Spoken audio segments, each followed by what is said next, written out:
indah untuk trekking masuk hutan Tangkahan.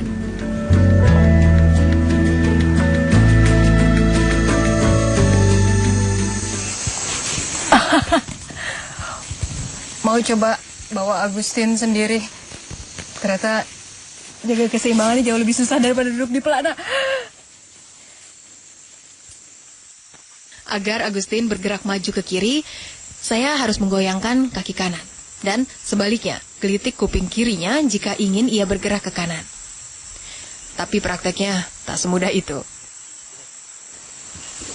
Jadi goyangkan kakinya seperti ini kalau mau dia ke kiri, dan goyangkan kaki yang kiri kalau mau dia ke kanan.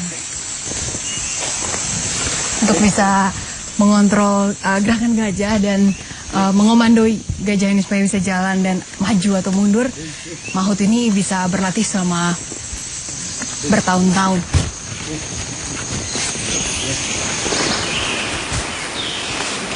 Agustin tahu bahwa bukan Mahutnya yang sedang berada di atas dia. Karena itu dia memilih cuek dengan aba-aba dari saya.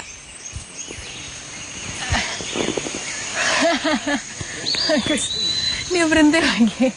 Aduh. Saat sendirian di atas gajah, turunan terasa lebih curam. Ini agak-agak curam, turunannya kelihatan dari sini curam. Coba ya. Aduh. Tetap kakinya tetap digoyang, Bang.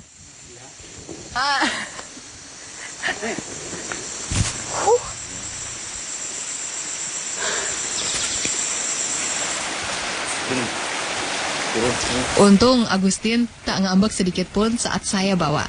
Padahal Iman, Mahut yang sudah mengurusnya lebih dari 10 tahun, kadang harus berhati-hati kalau menaikinya.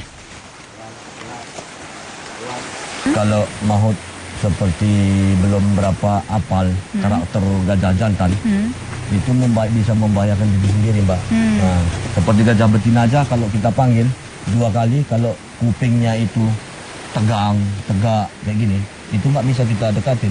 Harus sampai bergerak, kupingnya itu goyang, baru bisa kita panggil dan dekatin. Karena itu sebaiknya saya biarkan dulu Agustin beristirahat di sungai.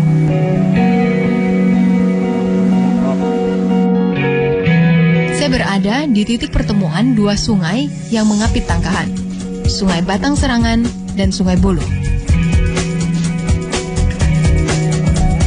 Pemandangan indah ini juga bisa dinikmati dari penginapan yang berjejer di tepi sungai. Berkembangnya ekowisata di Tangkahan memunculkan banyak usaha penginapan. Saya melihat banyak yang dirancang dengan tema menyatu dengan alam. Semua penginapan di Tangkahan dikelola secara mandiri oleh warga lokal. Bentuknya berupa penginapan kecil, inn atau lodge, yang rata-rata memiliki tak lebih dari 10 kamar.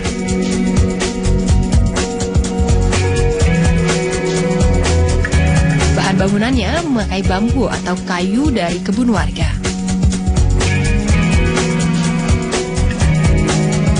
Ini pendatang terbaru.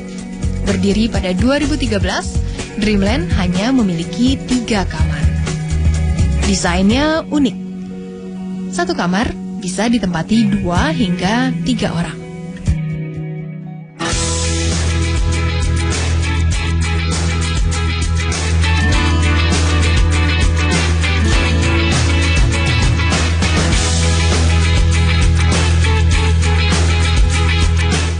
Tapi inilah penginapan tertua di Tangkahan.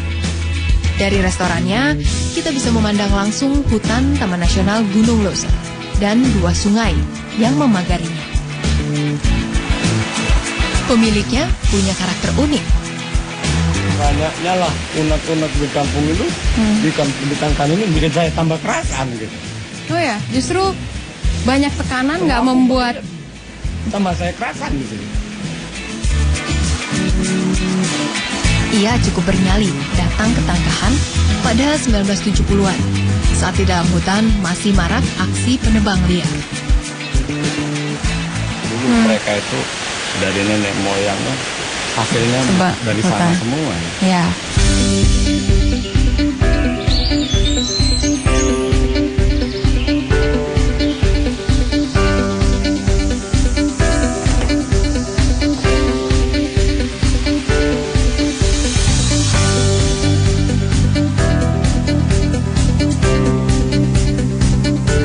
Wak Yun, begitu ia biasa dipanggil oleh warga Tangkahan, berhasil membangun penginapan pada 1997 yang bertahan hingga sekarang.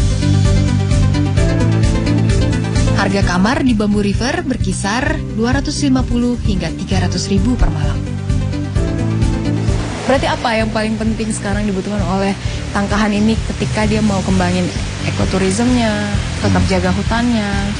Menurut Wak Yun apa? Menurut Wak yang butuh